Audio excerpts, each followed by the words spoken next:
Hi all, you're watching Chasing Dreams, and today we are in season 9 and episode number 3.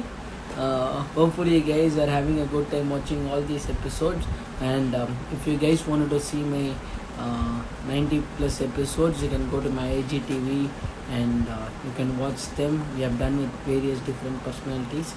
So I know now uh, we are a little late in India. It's almost 10:30 p.m. in India, and yes, I hope you all are having a good time. And today you will enjoy the show for sure.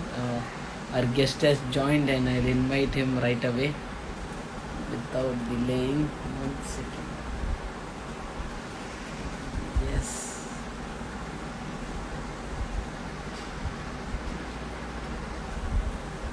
he's unable to join.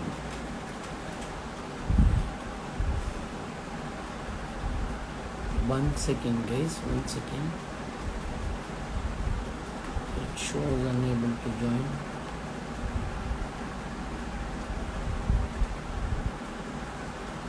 Hi Vinod. Hey Matt. So I'm trying to add you. I hope you can see me. So I'm trying to add you, and it says unable to join.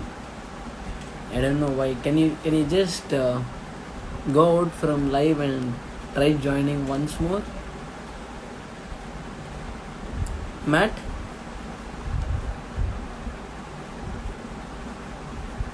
Yeah. Now it says.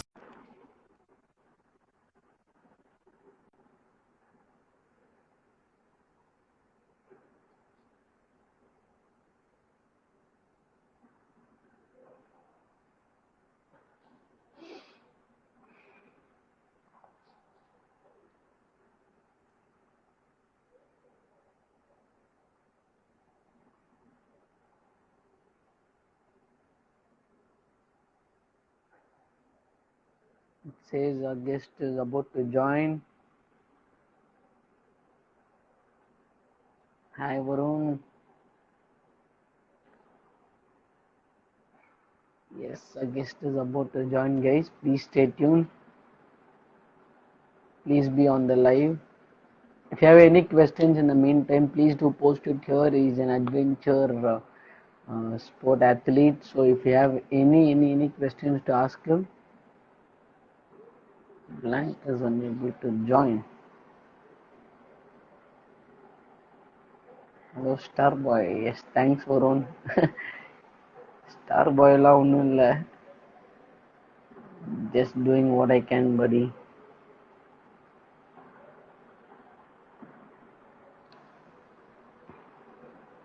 Yes, Matt, I think I gave you a request to join to the live again.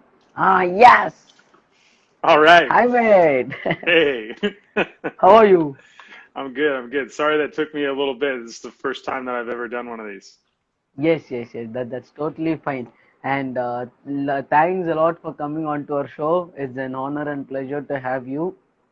Oh, no problem. Yeah, pleasure to be here. Yes, thank you. Okay, to introduce Matt onto our show, he's a climber, he's a skydiver, he's a base jumper, um, and then he's a snowboarder, and then whatnot in adventure sports. So he's onto everything at the moment, and he's also a qualified instructor in few, and he has done various level and different extreme sports. So on the whole, we could say he's an adventure sport athlete. So we are going to know his journey towards the sport and also his life as well. So thanks a lot for joining once again, and I hope people get inspired about your journey that you have had till date. So first of all, to start off with, so how into adventure sport? Because very few do it, and I know a lot of risky things that comes with this sport as well. What was the question? So what were you, how you got into adventure sport? Oh, how I got into them. Slowly, I guess. You start with something really small, like as a kid, you start skateboarding or, BMX riding, and I did both of those. And Yes. then eventually you meet people in each one of those sports that's doing something a little more extreme and a little more, exciting. And so you just keep working your way down. So I went from those two sports to rock climbing, and then I got into mountaineering and mountain travel, and that's where I picked up snowboarding and skiing. And then after that, I started big wall climbing. So we were doing multi-day ascents, and from there, my partner and I really wanted to save some time on the descents rather than walk all the way down. So we learned how to base jump. Yes, I actually forgot to add this base jump where he has done most of his life base jumping. So yes, obviously base jump. So on the way down, you plan to cut the time off and you start a base jump, is it? Yep, exactly. Yeah, and it basically, I mean, how I got into all this stuff is I just started as a kid, and then I never stopped being a giant kid. So this extreme sport adventure has always been in your blood, is it? From a very young age, probably from about 7 or 8. I think you're very lucky. You have found out what you wanted to do in a very early age of yours. Thanks. Okay. So how was your first skydiving experience? My first skydiving experience was stressful. And it was stressful because there's so much going on that you have to focus on. And mostly, I was worried about passing to the next level. They make it quite expensive to start skydiving. Yes. There's a lot of equipment, there's a lot of training that you have to go through. And so if you don't pass the level, you have to repeat it. And at the time, I was working as a rock climbing instructor, so I was making minimum wage, Okay. and so like I had to save up for an entire month just to do one skydive. And if I had messed that up, then I'd have to go back and grind it out for another month in order to afford the next one. So uh, in the beginning, it was quite stressful. Okay. So the first time when you jumped out of an aeroplane and you landed, so how was the adrenaline rush, and did you feel like yes, this is what I want to do? So how was the experience? Can you just describe a bit for us? Well, skydiving for me, the first time I experienced it was is pretty uncomfortable because you're in equipment that is foreign to you, that's not designed for you, so it's very tight. You're in a small aircraft packed in with 22 people, and so the experience overall is not very uh, it's not very great. Okay. The free fall portion of it, however, that minute that I got to free fall was the most freeing experience that I've ever had in my life. And that's what really got me coming back to skydiving. But Yes. I tried to skydiving just to get to base jumping. So it was like kind of a means to an end. Okay. So we have heard that in order to upscale from a skydiver to a base jumper, we should at least have 100 skydives, is it? They recommend 200 as a minimum, but Okay. I recommend anyone wanting to get into base jumping that they just forget the numbers and they start focusing on competencies. How are Yeah. you at, canopy piloting? How are you at parachute rigging? And get all of these things dialed in, regardless of how many jump numbers you have. And then once you have the skills, then move to base jumping. It might take you 200 jumps. It might take you 300. But Okay. going too early is one of the worst things that you can do. And you've got the rest of your Okay. life. So So we wanted to have a in-depth question here right now. As you said before, you got to save your 1 month savings just to go and do the first sky, like a single skydive, right? So how did you manage to pull off 100, 200, or 300 skydives in order to become a base jumper? So how was that journey? Uh, yeah, it was an interesting journey. I actually got a better job just to afford skydiving. And Okay. I was lucky at the time. My partner, my rock climbing partner, was working as a sleep technologist. He was diagnosing sleep disorders.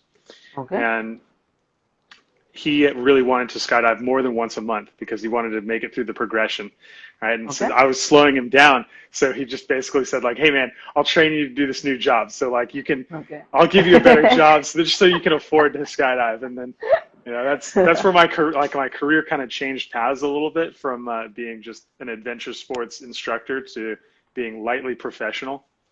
And then after that, the way that I afforded them was I just got a job in skydiving, and that both makes skydives cheaper and it paid more than what I was doing at the time. Okay. So what was the first job that you did with regards to skydiving?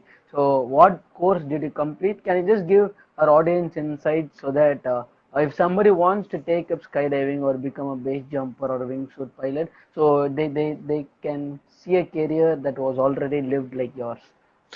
Yeah, and there are a lot of different ways that you can enter the sport, and it really is going to depend on what calls to you. I'm a natural instructor. I like dealing with people.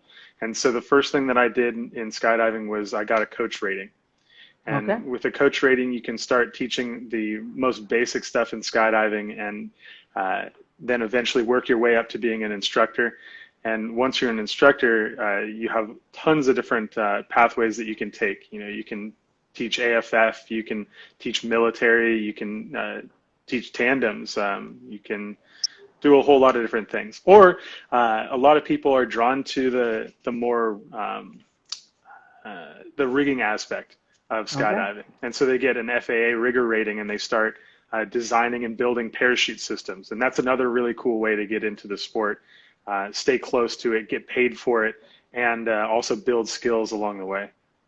Yes, and also now he's an instructor for AFF. I would say it's called the acceleration free fall, where you got to jump on your own. So he has scaled up that level at the moment, and he also has done a lot of stunts. And if you want, just go and visit his website. So he has a wonderful profile right there. If you want to know more about him, you can pop onto his website. So what were the struggles that you faced with regards to this adventure sport career that you have had?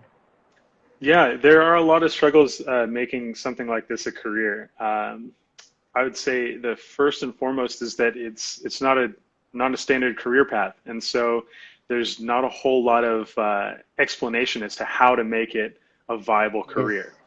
And I'll say from the strictest like form of the word career, it doesn't really qualify. Careers have some kind of predetermined progression to Yes. them, whereas being an adventure sports athlete is almost an end into itself.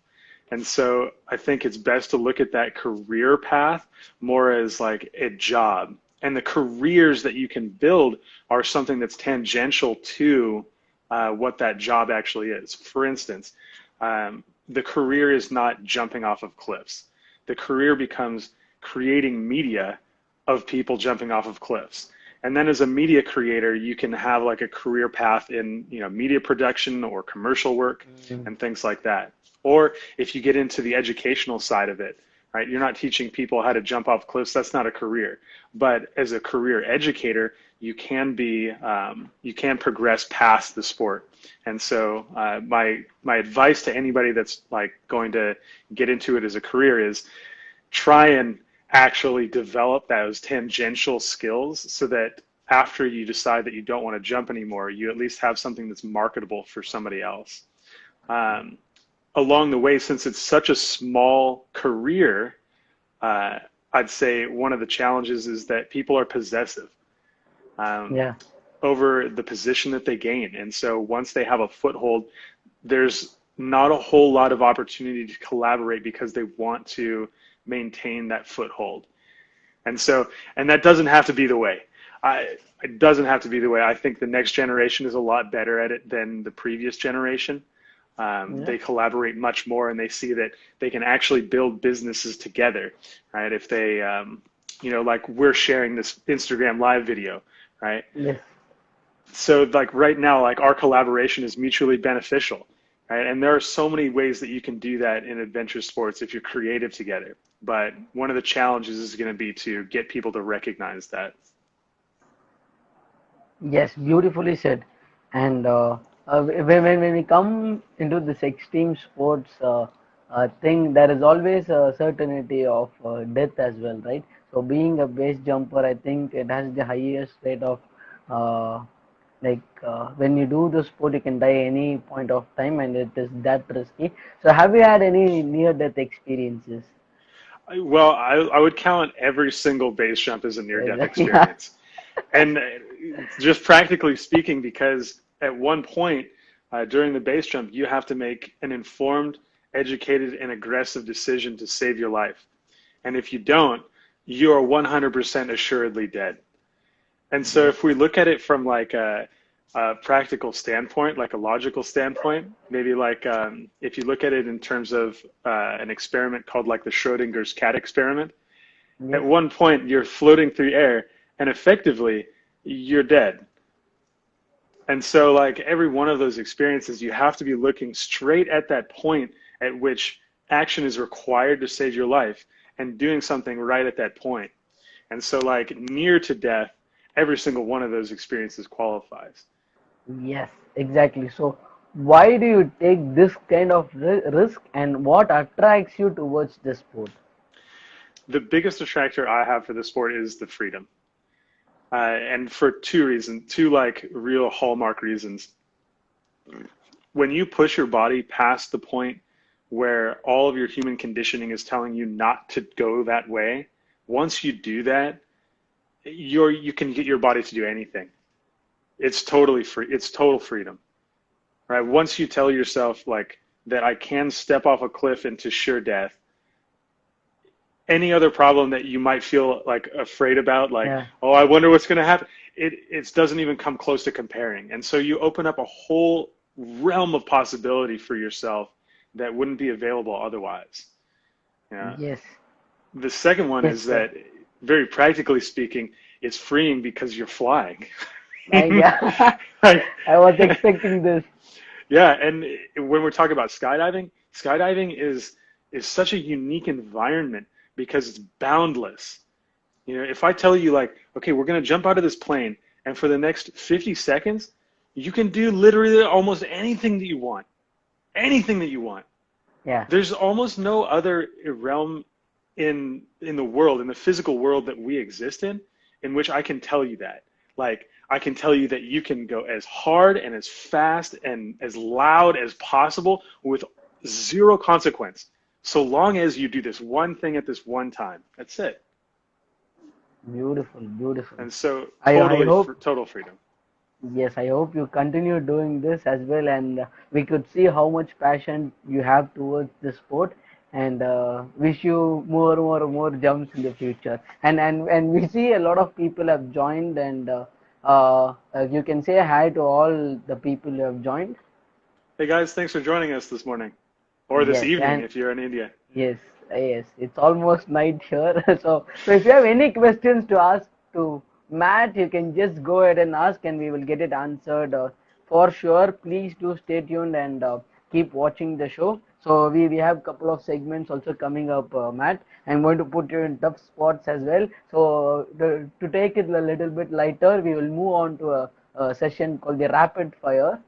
So we would yes, you got to shoot, you got to shoot your parachute out very rapidly as you go for jumps. Okay? All right, let's do it. Yes, let's do this. Okay. What is the greatest fear? So, greatest fear, that's a tough one to answer since fear at this point is my ally. You know, I roll with fear, you know, and, you know, sometimes I need to come out and show and get my back and tell me when there's something that's dangerous. But for the most part, I only feel fear now in context and specifically for a reason. For instance, like let's say that I'm jumping off a cliff and I'd rather not, you know, fly my parachute through the trees. Well, my fear response is going to activate when my like wingsuit isn't flying fast Mm. enough for the, you know, the terrain that I'm flying over, right? In that case, it's telling me like, hey man, like you're about to die here, like you should do something different. So that's kind of the progression to my relationship with fear now is that it's just another input. Yes. Okay. Let's talk aside from this rapid fire, because I think it's very important at the moment to talk this. So how important is decision making skill plays in your sport? So you say like this point of time this could happen. If this doesn't happen, you got to go to another alternative. Exactly, right? Yeah. So how important is decision making skill with regards to your sport? How important is what This the decision making skill. oh, the decision making skill. Yeah. Uh, Incredibly important. And I'll say that not only do you need to be making conscious decisions, but I'm also talking about subconscious decisions. Mm. Because when you're wingsuiting through the trees, we're going 130, 140, sometimes, close to 200 miles an hour through the trees, right? The decisions have to be made so fast that if it's in your conscious mind, it is too slow. You have to conceptualize that there's danger. Then you have to understand why there's danger. Then you have to make an educated, informed decision to avoid the danger. Too much. Yes. Subconsciously, however, you can make decisions that quick, but you have to be 100% completely aligned with the emotion that you're feeling at the time, right? You feel something, you move, Mm. right? And that action is happening so rapidly that it's only possible in your subconscious mind. And so being able to make those decisions with the emotions that you're feeling is really important, and aligning those emotions on the correct with the correct practical moves is important. Uh, for instance, like everybody's felt like a certain fear in a dangerous situation, right? And sometimes those dangerous situations end up leading us down these like pathways where we face consequences, we get hurt or something. But we always knew at the time that like, oh man, I just felt that I needed to do something there, and I just didn't quite do it, right? And so that like part of your decision making process, you have to really dial in if you're going to be a base jumper or if you're going to be a wingsuit base jumper. That you have trust in those emotions and you know exactly how to use them in the moment so that you make those decisions before consequences happen.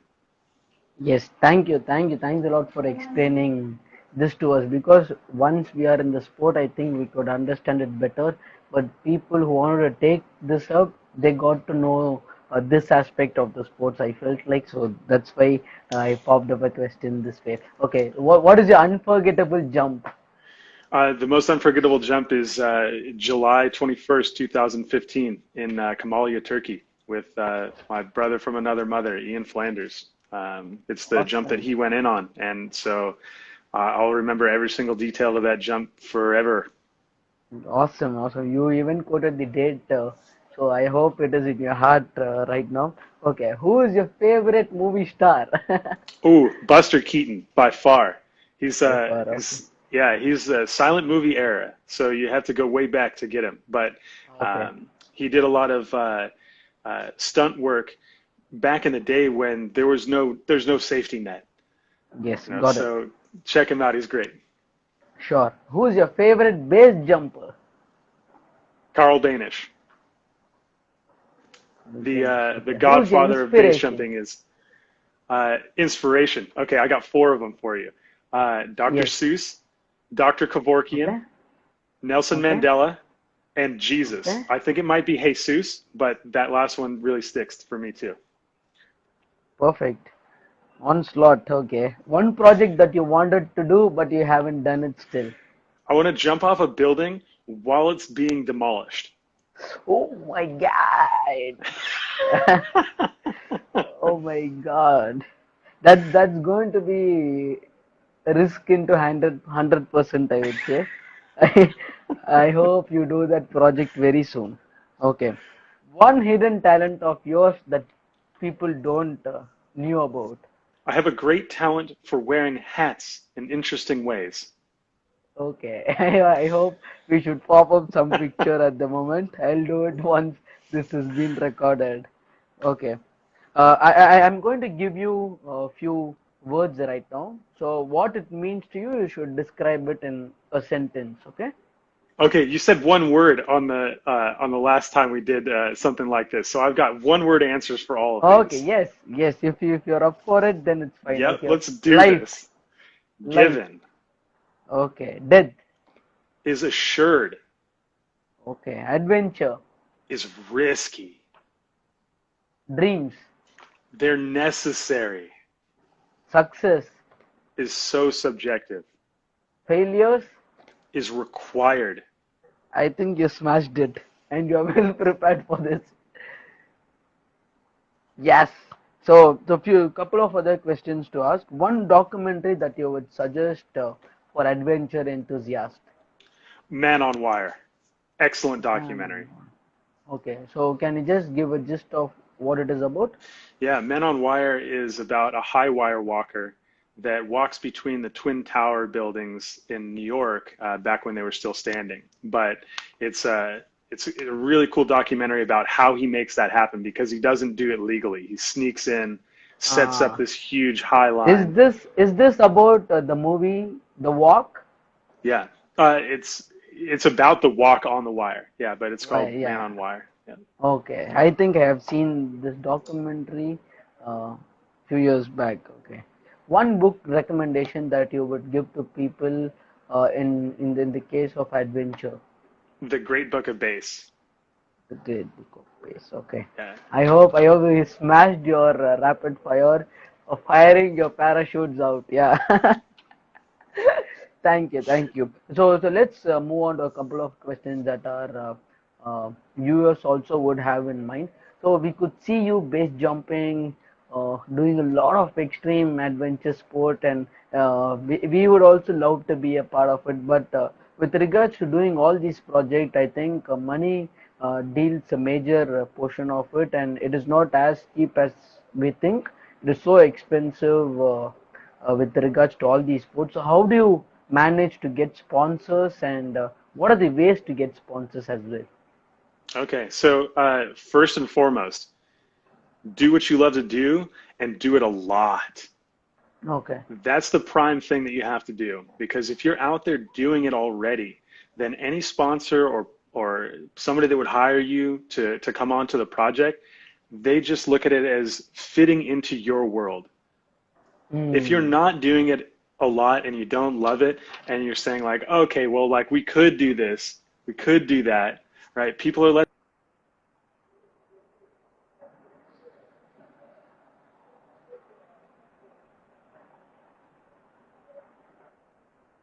Yes, yes, yes. I see you. So people are less interested in doing something with you in the future than you saying, I'm already doing this, whether you like it or not, whether you come onto the project or not, we're doing this. So like you can either come with us or you can miss out. But we're going to be doing this cool Hmm. rad shit anyway. So like jump on it because I got better stuff to do than to hold your hand through this, right? We're talking about like whether it's got insurance, whether it's got this, X, Y, or Z, checking all those boxes, I've already figured out all that out, right? We're already doing it. So, Yes. like, word one is just do the damn thing. Number two, find people that you actually want to develop relationships with. That's the best way to get sponsorship. Start with the companies that you actually love to be like, that you love to support, right? And they'll be inherently easier for you to make good content for because you'll like them, right? Like Hmm. if you start, I started off with sponsors that were really close to home. My climbing sponsor was a shoemaker that worked out of Southern California. And Hmm. when we were all coming up in the climbing game, all of us worked for the company. Like we did the menial labor jobs, we humped the boxes, we did all that stuff, right? And eventually, when I got to be an athlete, I was like, man, I really want to help you guys out, right? I Hmm. want to promote your business. I want you guys to promote me. Like there's such mutual benefit here. Let's like lock this down together and attack some projects. So second piece of advice is find people that you want to develop relationships with, and then create something that can be of mutual benefit. Um, Next, getting sponsors. You have to think of all this stuff from their side of it. If you're Hmm. only thinking about what it would be like to be sponsored by them as an athlete, you're going to miss out on the whole point of why they would want to hire you. So when you come to the table and you talk to sponsors, start thinking about like what can they actually gain out of the relationship with you? What is your value add for the company, right? And then that discussion becomes a lot easier. Beautiful. Yes, I think you have quoted three important points and it would be valid across the globe. So very, very important three piece of information out there, guys, for you. Uh, so Yes. When I read something about you, I could see you wanted to bring a major change in the world. So I could see you wanted to change how people see the world, right? Sure. Yes. So that's the reason you also do all these stuffs we heard. And then can you just quote few projects that people would have thought of? They would have a different perspective towards the world. Well, I mean, I think every project that we've done so trying to make the statement, um, this is possible for everybody. Everybody can do something like this, right? Whereas the previous generation of stunts, when I was coming up, most of the stuff that I was seeing was, we're crazy and we're wild, and you know we're one of a kind. No one's ever going to be able, like, Yes. this is nuts, right? And our goal was to bring it more down to earth, right? To be more identifiable to the general public and be like, yes, this is extreme and we are crazy, but there's a pathway for everyone to experience something like this in their lifetime if they just do the same things that we're doing. If we jump on the train and do the work, nobody is um, nobody's left out. Everybody has the ability to build all of the necessary skills and competencies that we've had. Mm. Yes, exactly. As you said, your answers really justify a lot, and uh, as an audience, I have also been inspired by your works, and I start to totally see a different world. So that's the reason I just asked this question. You have created an impact in my life as well. So Nice. yes, thank you for it, and I hope you are an inspiration to everybody out there. So, what Thanks. would you tell to people who are chasing their own dreams? I, Congratulations. Straight Lovely. honestly, that's what I would say. I would say congratulations. Look, whether you get there or not is totally irrelevant. Totally irrelevant. The whole point is to be chasing them.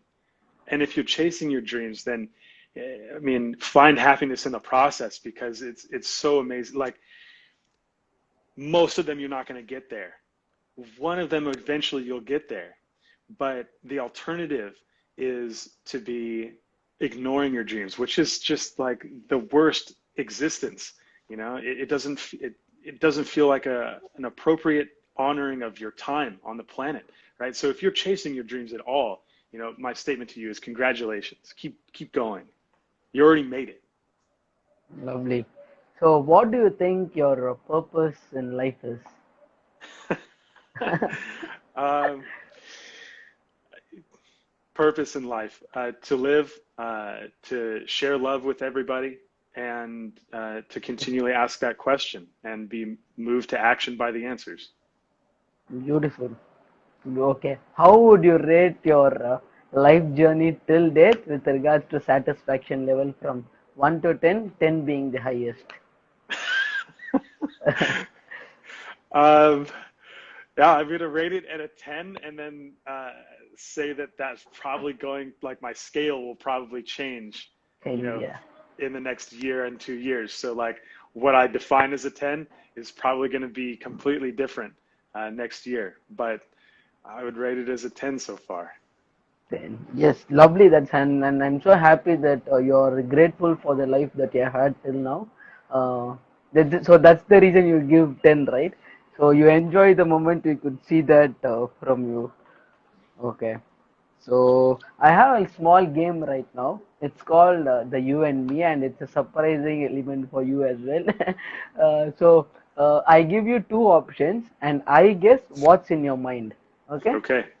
Okay. So on a count of three, on a count of three, I give my answers. For example, this is an example. If you like a bike ride or a car drive, I would say option one is bike ride and car drive. On a count of three, three, two, one, then I'll give out my answers out, and you can say whether my answer matches you. Okay. Okay. It's just a small game here. Okay.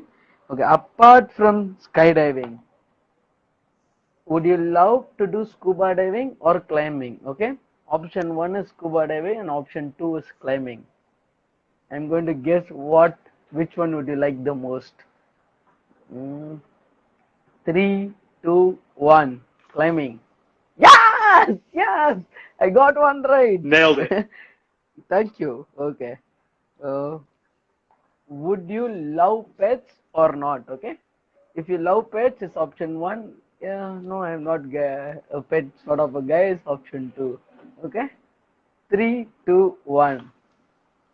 Oh, So shit. okay, but that one's tricky because I do love animals, but Okay. I don't keep pets.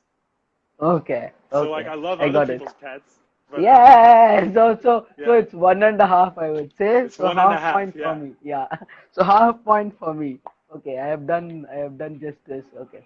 So the third question is going to be, would you love eating foods? You're a foodie kind of a guy, or else like, no, I'm not that great with foods, and I don't go and crave for foods and all those. Okay. So two options here. One is you love foods. Next one is not that much. Okay. Mm, I think you are drinking something right now, so I will give me answer out on a positive note. Okay, 3, 2, 1. Yeah! Yeah, it's my favorite, Yes. especially when we travel internationally. It's my favorite to like eat all of the foods. Like I never went to the restaurants like that all of the groups went to. I just like travel the street and see what they're selling on the street. Yeah, lovely. Yes, So that's good. how we explore, right? So which dish you love the most, and you can say three countries or how much ever would you like love to. Oh So man, we're gonna have to spend hours on that. Um, just three. You can quote three if you would love to, whichever which comes to your mind as well. okay, well my favorite by far is Japanese sushi. By Yeah. far. I could eat that for the rest of my life and die happy.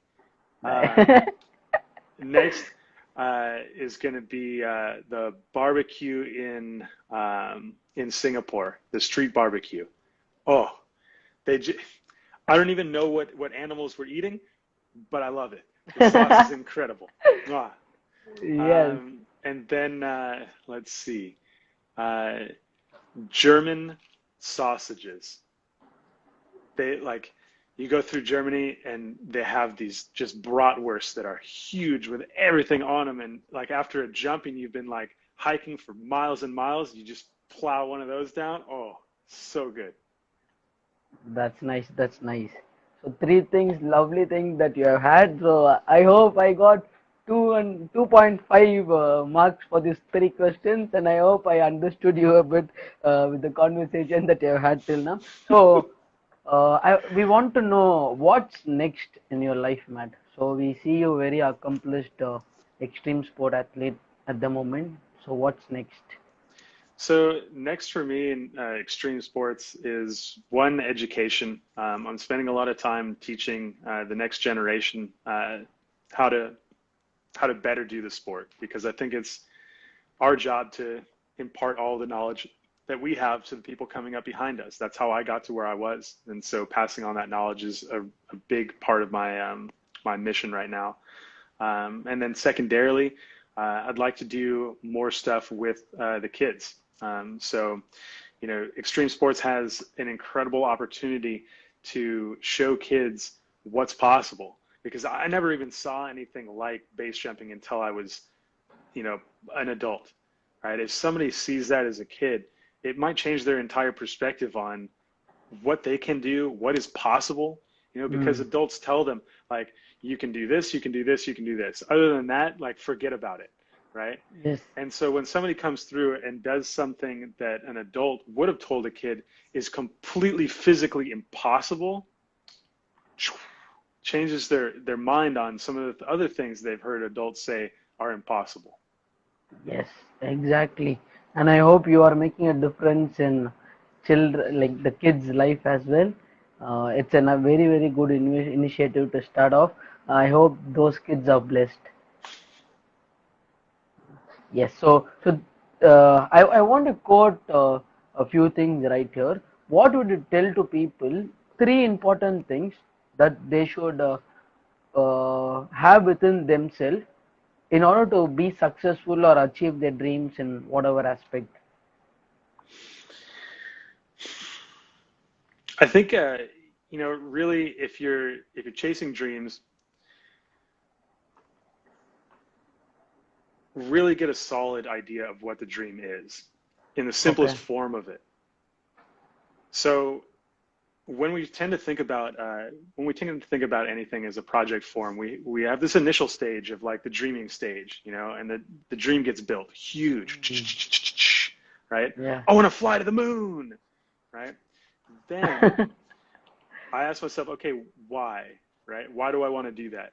And the underlying motivation is really the dream. Like I want to experience something, right? Mm. Maybe it's something that like experiencing a place that nobody's ever been, right? Maybe it's getting into a project that nobody's ever tried to do something like this before, right? Mm. And then after that dreaming stage, there's a scaling stage where I make it the simplest possible form of the idea and chase that first, right? So rather than I need to go to the moon to achieve this goal, what I need to do is go to a place that nobody's been before, right? And Mm. there are places like that all over the world, right? And just exist in a space that nobody's touched before, right? And then that dream becomes a little bit more tangible, a little more scalable, and a little more progressive. Like you can have steps to it. Like first I go somewhere that nobody's been, then I go to even more remote place, then I go to somewhere that nobody's even heard of,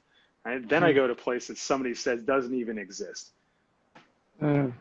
Okay, so one is scale the Accomplishing idea. small goals, right?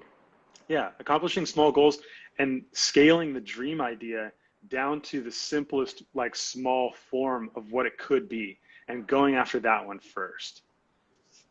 Um, then the next thing I would say is hmm,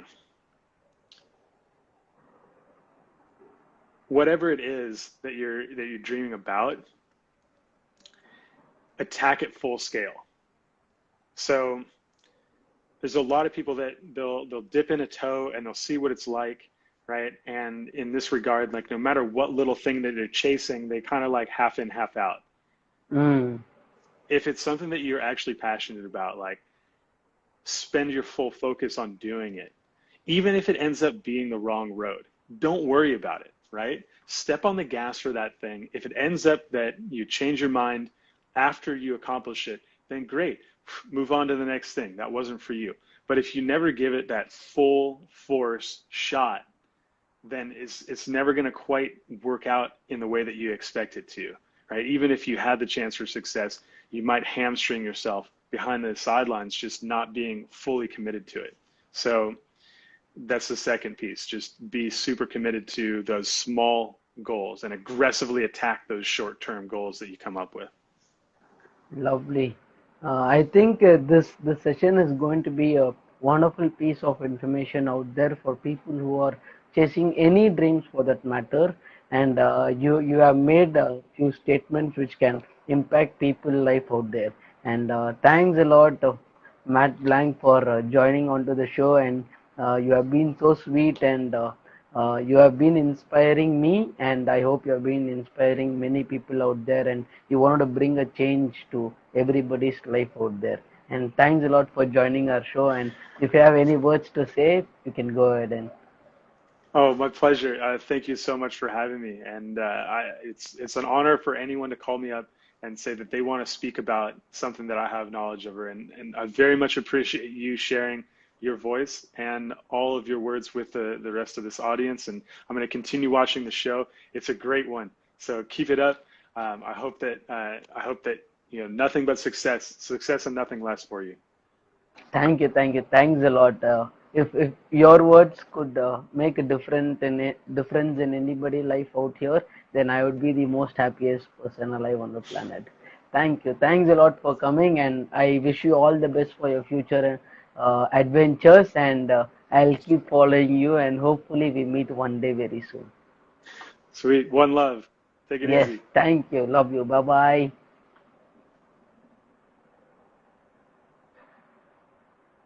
So, guys, I hope you all enjoyed the show tonight, and you saw an inspiring story of Matt Blank. And he has given out a piece of advice in this live session, and I hope it benefits everybody out here. And if you want to see my other episodes, you can go to my IGTV, and you can watch all these episodes with different personalities out there.